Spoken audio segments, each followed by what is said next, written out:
Bendito el Eterno, el uno y lo único, que no hay nada excepto Él. Bendito sea su nombre y shalom a todos. Nuestra compañera de viaje en esta semana sigue siendo la parashá Lech Lechá, vete por ti o vete para ti, de la cual hemos dicho que es una invitación del cielo a salir de nuestro ego, de nuestras convicciones individualistas y a empezar este viaje de perfeccionamiento, a iniciar estas etapas de ascenso que el Eterno nos pone, siendo Él nuestra propia brújula, siendo la luz que nos alumbra en el camino. Deseamos que el mérito de dedicar este tiempo al estudio de esta porción redunde en la salud de algunos miembros de mi familia y también en la bendición, la protección, la salvación, la paz de nuestro pueblo Israel. En esta porción vemos a Abraham obedeciendo al Eterno. De Abraham se ha dicho que fue el primer monoteísta de la historia, pero no podemos absolutizar. Tenemos que tener en cuenta que Noah era monoteísta y por lo menos su hijo Shem fue monoteísta, y antes que él, al menos Enoch caminó con Dios y fue llevado de este mundo, porque dice la Torá que Dios se lo llevó. Así que no debemos asumir que Abraham fuera el primer monoteísta. Lo que sí debemos pensar que Abraham fue un hombre de emuná, un hombre que tuvo una convicción muy profunda, a pesar de que ya en su tiempo había proliferado la idolatría. La idolatría tiene sus raíces en un momento que la Torá dice al final de la parashá Bereshit, de la porción Bereshit, un momento que la Torá dice que los hombres, se hizo común que los hombres invocaran el nombre de Dios, el nombre del Eterno. Y eso no quiere decir que se volvieron piadosos y que estaban invocando el nombre del Eterno en todo momento, sino que empezaron a usar el nombre del Eterno para aplicarlo a otras cosas que no eran Dios. Ese fue el comienzo de la idolatría. ¿Por qué? Porque y la idolatría es algo muy sutil. La idolatría es algo que a veces en lo que menos uno piensa, uno está acercándose a la idolatría. Y estos hombres que tenían una referencia tan cercana en el tiempo al momento de la creación, se extraviaron de esa manera, porque empezaron a ver en algunos elementos de la creación, empezaron a ver la manifestación divina. Y es obvio que es así. Todo es la manifestación divina, todo es ese flujo de la divinidad, como hemos dicho en algunas ocasiones, fluyendo a través de la creación, ocultando al ser divino, pero mostrando su poder, su sabiduría, su compasión infinita, su bondad. Y ellos empezaron a ver esa manifestación de poder en elementos de la creación, y inicialmente seguían reconociendo a un creador, a un ser supremo por encima de todo. Pero como estos elementos de la creación eran algo más cercano, el ser divino está oculto a través de la creación. Lo que nosotros vemos es la creación, las cosas creadas, que nos revelan al creador, pero al mismo tiempo lo ocultan en ese perfecto equilibrio que buscó el Boré Olam. Y entonces se les hacía más fácil lidiar con estos intermediarios que tratar de tener una relación plena con algo que no veían. Y de ahí pasaron a atribuirle poderes independientes a esos elementos de la creación, digamos al sol, a la luna, a la lluvia, a la tormenta, etc. Ese es el origen de la idolatría. Claro, esto es dicho de una manera sucinta, es un poco más complejo que eso, pero en breves palabras, así comienza la idolatría, y en medio de esa idolatría, Abraham Avinu llega a ser un hombre que reconoce al uno y único. Y no solamente lo reconoce, sino que desarrolla una plena convicción en este ser divino, en el Boré Olam. ¿Qué nos demuestra que Abraham fue un hombre de emuná, un hombre de fe, un hombre con una convicción plena en el uno y el único? Los pasajes que vemos en esta parashá Lech Lechá, donde hay una aparente contradicción entre la promesa de Hashem y lo que Abraham está viviendo.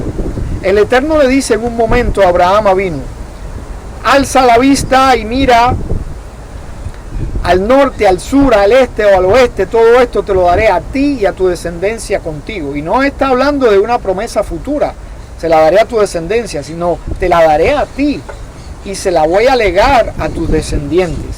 Pero donde quiera que Abraham iba, encontraba personas viviendo. Entonces, ¿cómo poder asimilar eso? Dios me está diciendo que me la va a dar. Y al mismo tiempo veo que aquí hay personas, habían 7 naciones viviendo en la tierra de Canaán.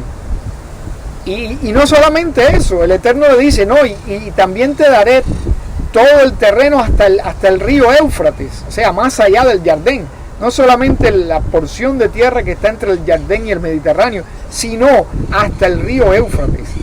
Una porción que se dice que será parte del territorio de Israel en la era mesiánica. Lo más cercano que estuvimos a eso fue después de la conquista de la tierra prometida por Yehoshua, o sea, liderada por Yehoshua, y las 12 tribus de Israel, que ese parte de ese territorio le fue asignado a las tribus de Reubén, de Gad y a la media tribu de Menashe. Eso fue lo más próximo. Pero estamos hablando de un hombre al que Hashem le dice: te la daré a ti y se la daré a tus descendientes. Y no solamente eso, le dice: tu descendencia será como el polvo de la tierra que no puede ser contado.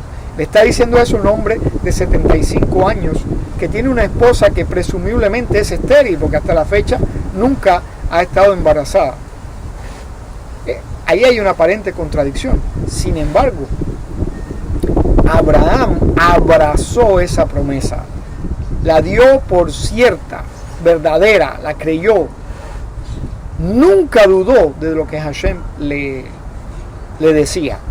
Aquí hay un vislumbre también de la resurrección, porque una de las maneras en que podemos entender que eso tuvo cumplimiento es si creemos en la resurrección de los muertos. Litchiyat Ametim, la resurrección de los muertos, porque Dios es un Dios de vida, es la vida en su estado puro, en su máxima expresión. Entonces, la muerte es algo, es solamente una transformación, pero no existe algo como la muerte.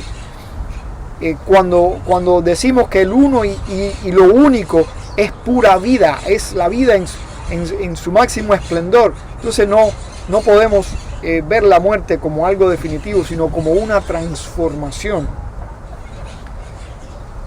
Y eso de alguna manera está anunciado aquí: te la daré a ti.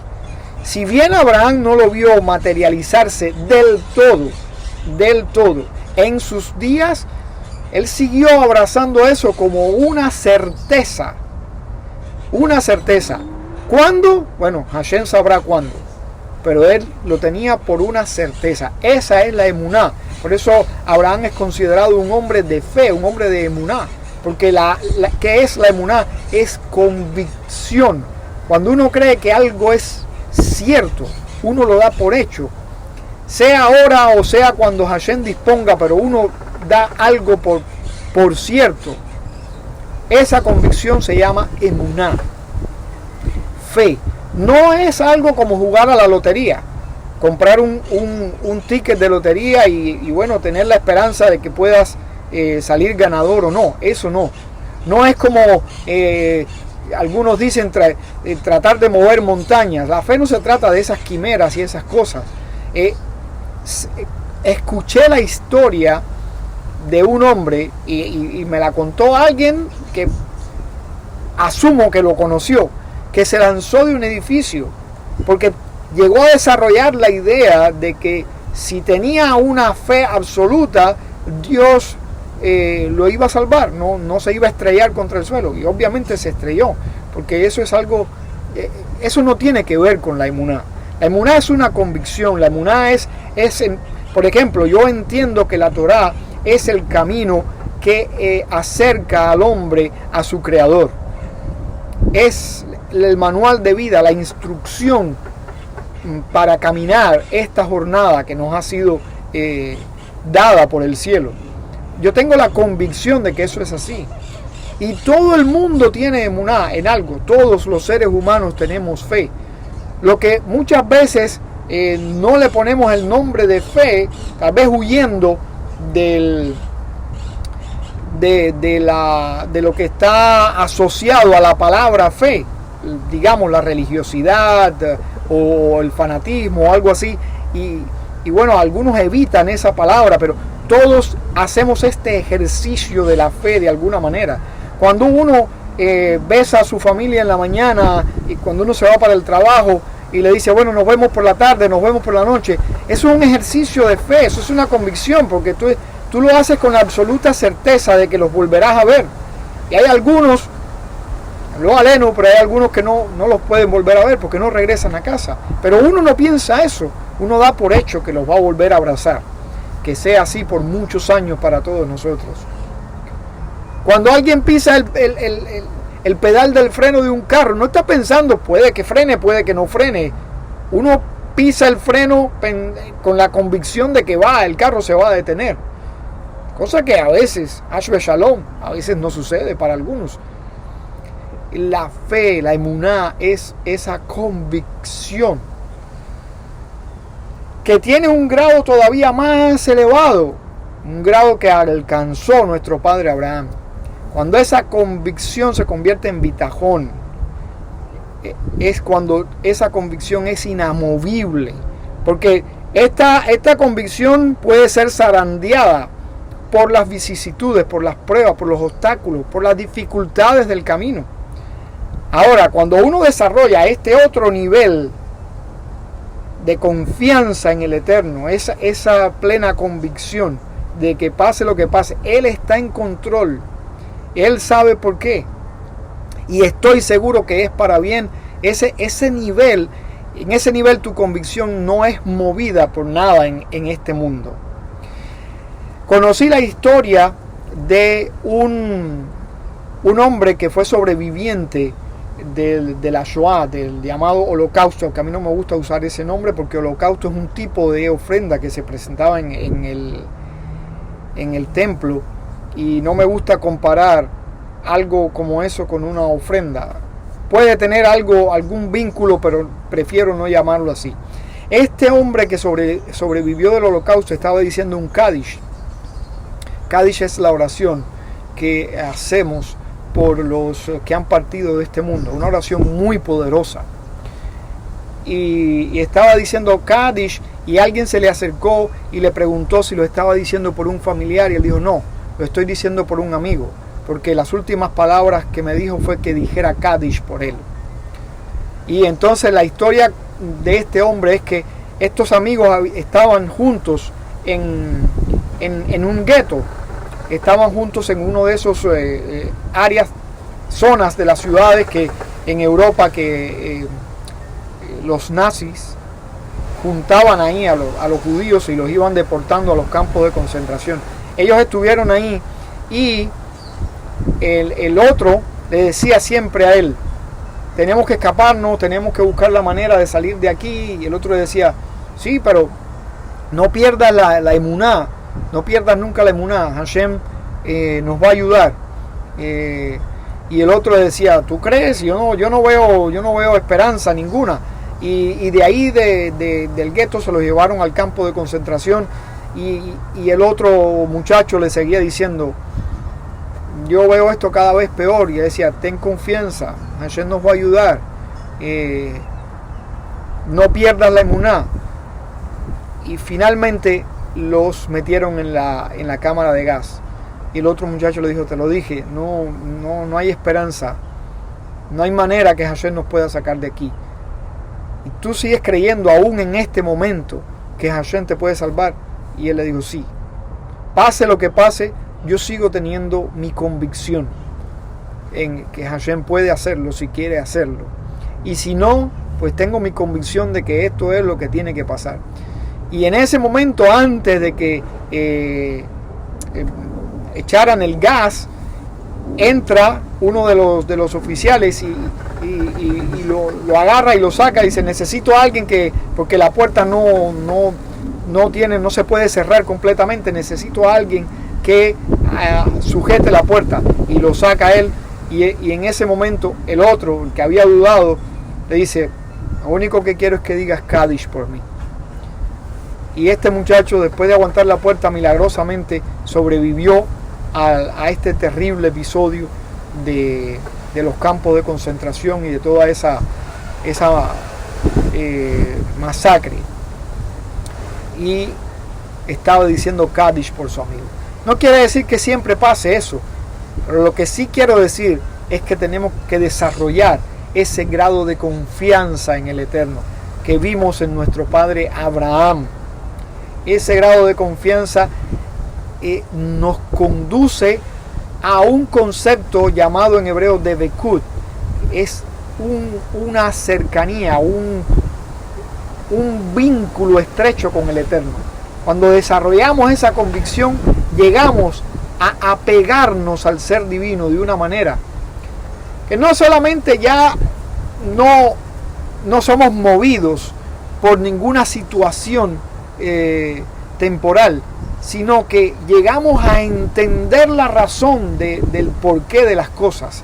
Llegamos a tener una visión, una comprensión de las cosas que nos pasan o que pasan a nuestro alrededor. La entendemos de forma tal que ni siquiera nos atrevemos a pedir algo, porque ya sabemos exactamente en qué dirección el Eterno nos está guiando. Pero todos estos son niveles de un mismo concepto, el concepto de la emuná, esta convicción en el Eterno. Cuando usted entra en este viaje de Abraham Avinu, este viaje de perfeccionamiento, y usted desarrolla esta convicción, eventualmente usted va a llegar a abrazar al Eterno, va a llegar a tener un vínculo tan estrecho con Él que no va a tener necesidad nunca de preguntar por qué, ni va a tener necesidad nunca de pedir algo que sea diferente a la voluntad de Hashem, porque la voluntad de Hashem en ese momento va a ser su voluntad. Shalom a todos. Bendito sea el Eterno que nos permite estudiar la Torá y razonar estas cosas tan hermosas.